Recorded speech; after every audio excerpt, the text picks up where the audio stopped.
Hello everyone, my name is Ario. I am a CEO and founder of Elias Stone Kings Landscaping. I asked a good friend of mine to come here to explain what she does first of all. So I let her explain what she does, and what she's going to tell you and the knowledge we're going to get from her is priceless. Thank you. Thank you for being here. Thank you. It's a pleasure, Ario John. And I'm Shervin Zainalian, for those of you who don't know me. I've been a realtor for just over a decade, about 13 years. 14, wow, time flies. I've been serving investors, sellers, buyers, and those who are interested in GTA's real estate throughout that time. And again, it's a great pleasure, and I would love to be part of this show. Thank you. So in this show, in the future, we're going to ask her several questions. And once we get to the questions, and I'm hoping these questions would answer a lot of people that are interested in investing or owning a home. Sure. I always say there's a difference between a house and a home. Absolutely. Right? So I like to call it a home. Some people, like as a real estate, they want to invest. It's just a house. Mm-hmm. So we're not going to deal with those people. We're going to deal with people who are willing to live in a home. Mm-hmm. Right? And so we'll get the questions going. Thank you everyone for tuning in, and thank you for Shervin for being here. My pleasure. So we'll start with the questions. In my opinion, having a curb appeal on your home as a landscape project like you do on your home, I think it brings a lot of value. It brings a lot of welcoming to your home. When you come home from a hard day of work and you come to this peaceful looking home as a curb appeal, I think it looks fantastic. Yeah. It brings value. What do you think as an agent? I 100% agree with you. There was actually a study done on that subject, and it was shown that a professional landscaping done on a property adds about 15 to 20% value to the resale of a property. Wow. Same property, same condition, with or without the landscaping done. And beside the fact that number is proven to make a difference, we shouldn't forget the impact of the resale value, meaning the sellability, how fast you can sell a home that has a nice landscaping. It could include a heated driveway, a beautiful garden, swimming pool, any of the hardscaping or softscaping that is part of your professional job. Makes a huge difference on how you present a property for sale. Very, very sensitive questions, because a lot of question I have for you. A lot of times that we interact with clients who want to sell their properties, they ask on how they can improve their home to sell better, faster, easier. And my suggestion is obviously curb appeal and landscaping. However, they find it very costly and expensive. I don't tell those on budgets about your company, because you're doing luxury real estate. And when I drive along Forest Hill, there is all your signs and your work all along. But generally speaking, I want to know what are the couple of cost-effective landscaping that your company offers, or based on your experience you suggest. Yes. So what I think as a landscaper, one of the main cost-effective, that's the least expensive thing to do on your home is clean up. Mm-hmm. Cleaning your front of your yard, clean up your gardens, just clean up, power washing your driveway, just the basic cleaning.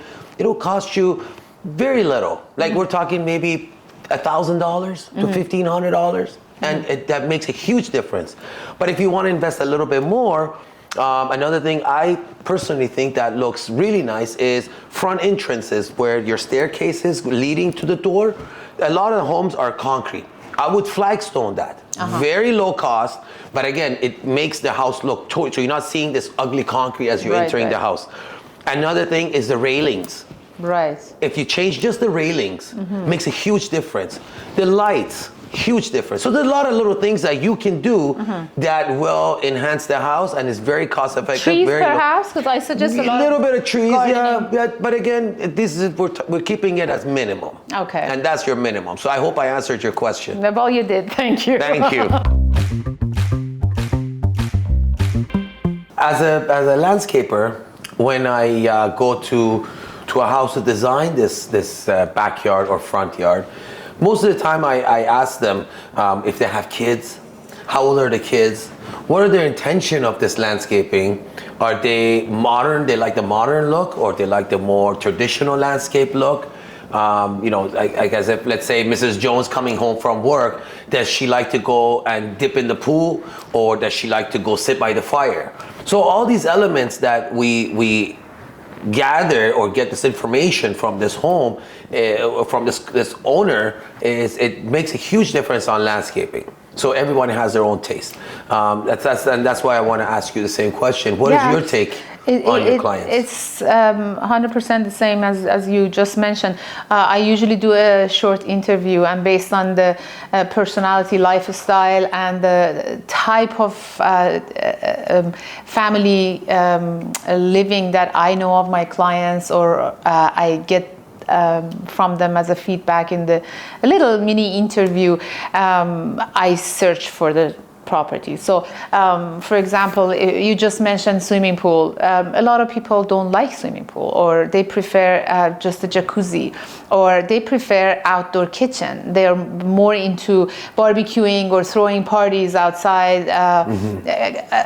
I just, the recent client I introduced to you, they love the fact that they wanted to have a lot of lighting outside.